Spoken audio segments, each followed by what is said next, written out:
बना हुआ है मिडिल ईस्ट का युद्ध, उसको लेकर अब अमेरिका के राष्ट्रपति डोनाल्ड ट्रंप ने एक बड़ा बयान दिया है। 5 दिनों के लिए उन्होंने युद्ध को रोकने का एक बड़ा फैसला लिया है। क्या कुछ वजह रही होगी आपके हिसाब से? वाकई ये प्रियंका, देखिए ये बड़ी खबर है। जिस तरह से डोनाल्ड ट्रंप ने ये ऐलान किया है कि 5 दिन तक ईरान के किसी पावर प्लांट या फिर बड़े आयुध जो तेल कारखाने हैं जो उत्पादन करते हैं उस पर हमला नहीं किया जाएगा। इसके बीच में उनसे बातचीत जारी रहेगी।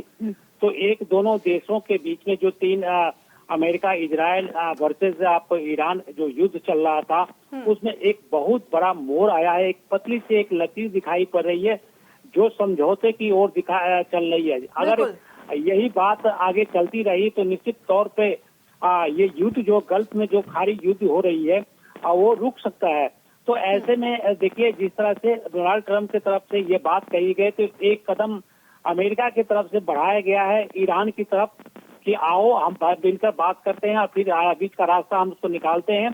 तो ऐसे में जो दबाव दोनों देशों के पर पड़ रहे थे उनको भी एक कह सकते हैं आप प्रियंका कि उनके दबाव भी काम आए हैं, क्योंकि अमेरिका पर भी जो वहाँ के अमेरिकन जो वहाँ के नागरिक है वहाँ उनकी भी दबाव थे।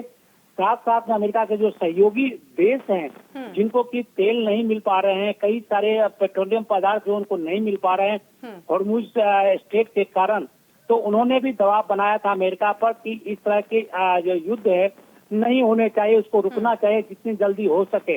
इसके बाद ईरान पर भी इसी तरह के दबाव थे कि ईरान ने जिस तरह से अटैक कर रहे हैं गल्फ के दूसरे देशों को पर, तो ऐसे में उन पर भी ये था कि आप तेल के लिए आप रास्ता न रोके, हॉर्मुज जो स्ट्रेट है उसको खोल कर रखें। तो इस सब को देखते हुए देखिए युद्ध का अंतिम जो पड़ाव होता है वो बातचीत ही होती है और उसी बातचीत की तरफ एक बार फिर से आगे बढ़ने की कोशिश की जा रही है। ये पहल अमेरिका की तरफ से हुई है और अब इस पर अमल जो करना है वो ईरान को करना है।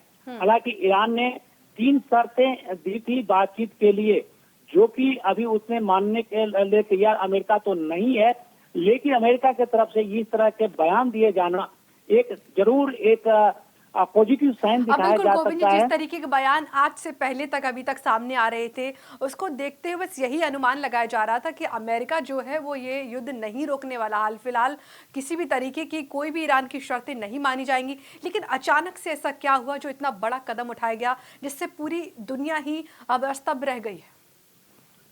बिल्कुल, देखिए ये निश्चित तौर पे जैसे मैं पहले भी प्रियंका बता रहा था कि अमेरिका अभी इस युद्ध से अब जितनी वो सोच रहे थे कि हम 2 से 4 दिन के अंदर में इस ईरान युद्ध को खत्म कर देंगे और अपने हिसाब से वहाँ तख्ता पलट कर देंगे, वो नहीं हो पाया।